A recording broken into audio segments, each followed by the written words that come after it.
Hello friends, अस्सलाम वालेकुम। Welcome back to the channel. तो चलिए आपके लिए एक नई अनबॉक्सिंग लेकर आ गई हूँ।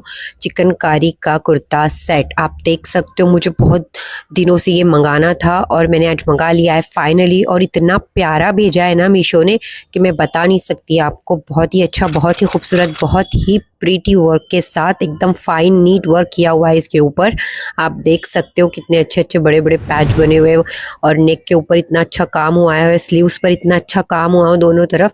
बहुत ही प्यारा लग रहा है। अगर आपको परचेस करना है, अगर आपको पसंद आता है तो मैं लिंक डिस्क्रिप्शन में दे दूंगी, आप जाके वहाँ से डायरेक्टली परचेस कर सकते हो। इसके प्लाजो पर भी काम हुआ हुआ है, आप देख सकते हो। इस तरह से प्लाजो के जो बॉटम है उसके ऊपर भी आपको काम मिल जाता है, बहुत अच्छा खासा, देख सकते हो आप वीडियो में।